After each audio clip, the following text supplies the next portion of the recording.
What's up, guys? Go Kill Yourself is 3 here. Sorry I haven't been doing a video lately. School's in 1 day. I have 1 day left of summer. Well, everyone does, but yeah. I've been buying shoes, jeans, and new shirts for this new semester in school or new year, pretty much. And yeah, I've barely had time to do pack openings. I went to the sneak preview, by the way. I didn't have time to do a video because I was actually sick for 2 whole weeks. I wasn't able to breathe or eat right, so that was a really pain in the ass. I was also getting fevers like out of crazy, but now I'm all better. I got some good pulls in the sneak preview here and there, then did some trades. But I've got a deck profile for you guys just because I haven't been posting anything, and also new format. And this is the new deck I'm gonna be running. Well, this and the Photon deck, I'm gonna be switching in and out. And as you can see, it's a Steelswarm deck. So yeah. Again, sorry I haven't been able to post up videos. I've just been really busy. I've been skating a lot this past few weeks. So yeah.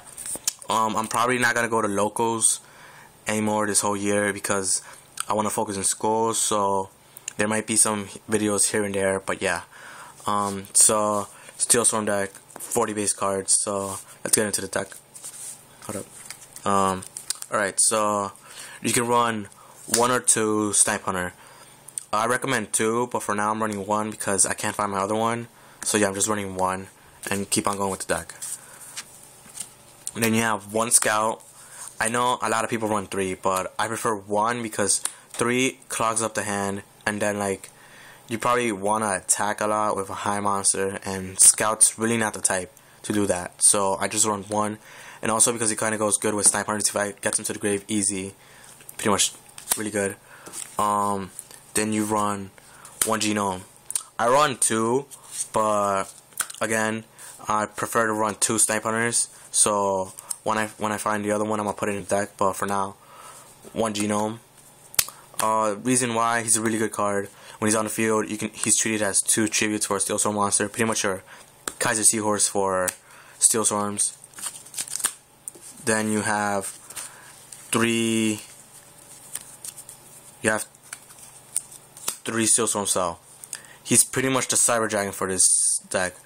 As long as you control no monsters, you can special summon this card from your hand, and it can only be used as tribute summon for a Steelswarm monster, and it cannot be synchro material. Pretty much he gets out all your plays. If you start him off and you have your tribute monsters in your hand, pretty much starts your plays right there. Your opponent doesn't need to have a monster, you just don't have to have a monster. So pretty much you can use him for a lot of plays.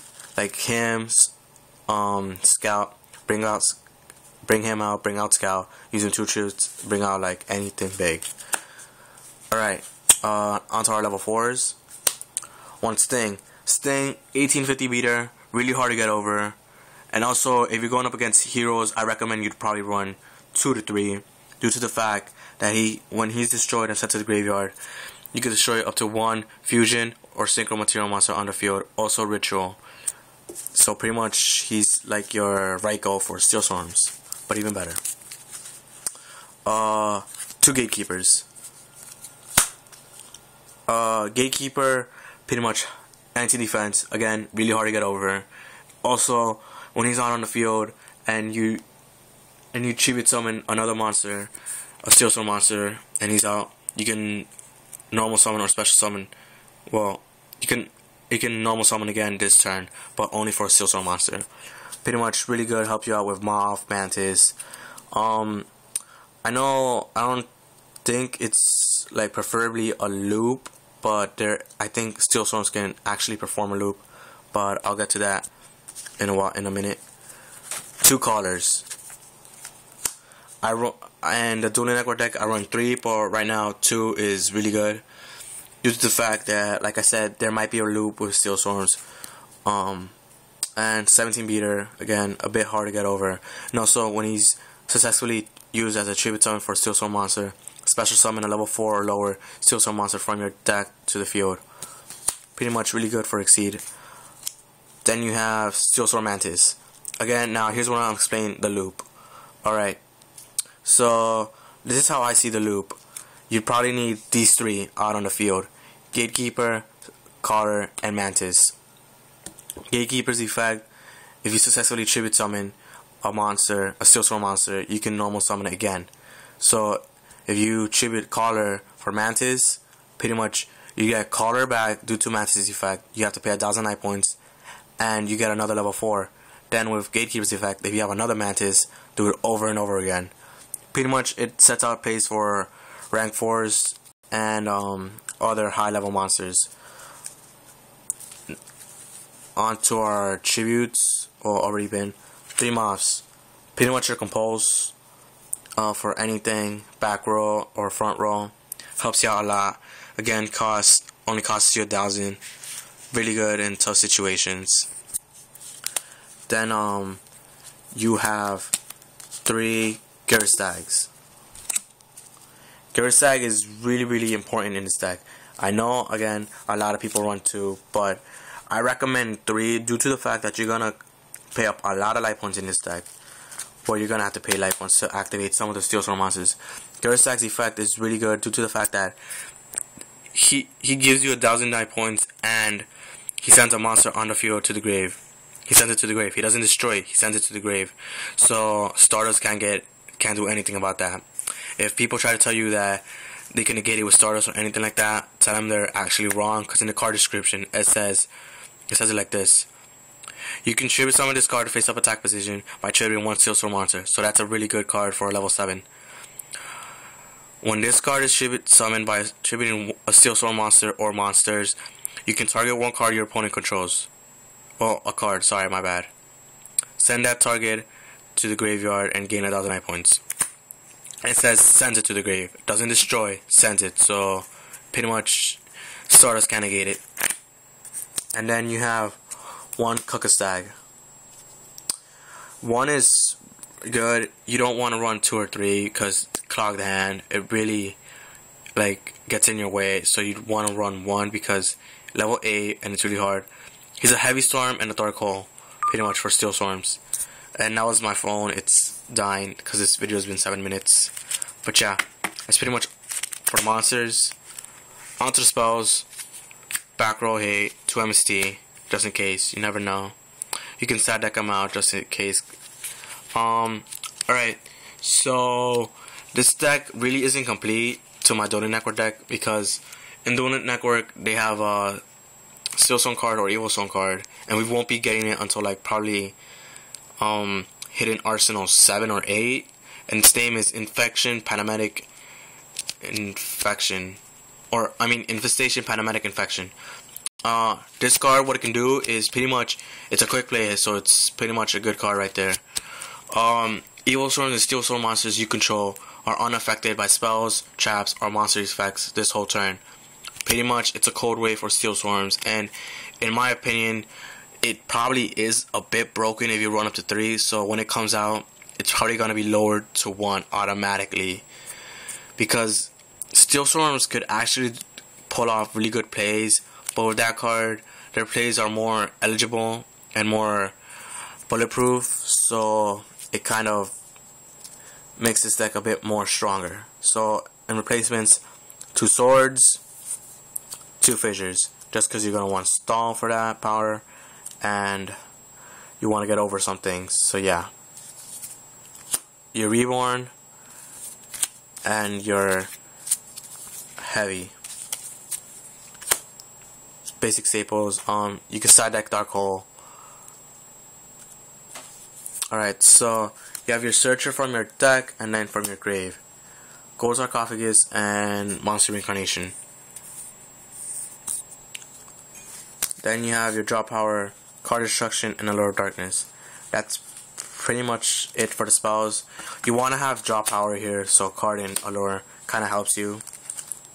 And then I'm proxying these, but everyone knows their effects. 2 Reckless Greeds. Point being, like I said, you're going to want Draw Power in this deck, and Reckless Greed just gives you it. So you want to compose. You can side deck it out for Bottomless just in case. JDs or anything like that. Your Magic Cylinder, Magical Arm Shield, Mirror Force, Sakurasu Armor, and Infestation Wave. that's pretty much it for the deck. On to the extra deck. Steelswarms don't have an extra deck, but like I said, in Hidden Arsenal 7, they're supposed to get new support. The Evil Storms, their counterparts, but yeah. So, you can run number 83 Galaxy Queen and number 96 Dark Mist in here. Sadly, I don't know where they are, but I do have them, so yeah. But our rank 4s, our staples, Shark Drake, C39, 39, Pearl, Zenmeister. Pretty much because you got Caller, Gatekeeper, and all of that. Rank 6. So for rank 6, you can pretty much go for any of these two just to negate stuff. You got, oops, that was a fail. Number 25, Force Focus, and Photon Strike Bouncer. I know Photon Strike Bouncer is a really hard card to get, but you can run it with Moth. It's really summonable for this deck. And just in case, you got Gores or but Beyond Expand already, but anything like that, Strike Bouncer and Force Focus, you always gotta run these two just in case. And sadly, I'm trading this Strike Bouncer, so I'm gonna try to get another one for this deck because it really runs well for this deck. Then, just for the hell of it, number 7 Lux Straight for the Gear Stags. I know it's not a really good card you want to run, but just because it doesn't get that much support or love, so I just want to run it for the hell of it. Side deck.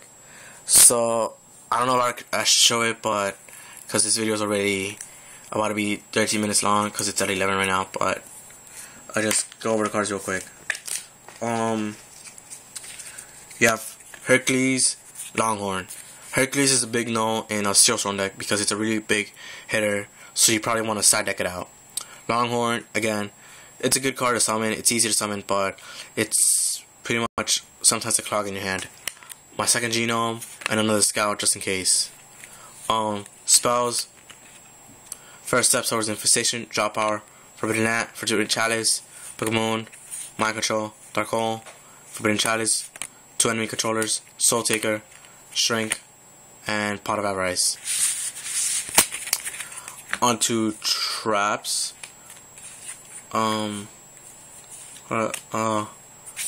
Dark Mirror Force, Shadow Spell, and 2 more Sakuretsu Armor, just in case you want to take out the Magical Shield Armstrong.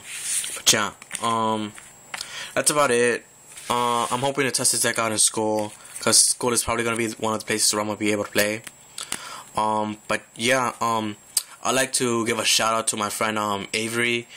Check out his YouTube channel. He's the one that made this deck possible, because we were working on a trade and I didn't know what to pick. So pretty much what he told me was, check out my video.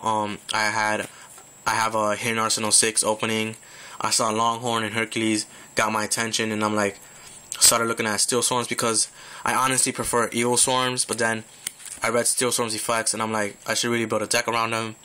Then luckily he did a video for Hidden Arsenal 5 box opening, and that's when I got all of these cards. I'd like to thank him for making this deck possible.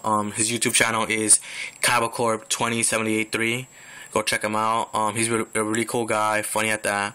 And yeah, he has lots of trades. He did a Return of the Duelist opening, so you might as well check him out right now.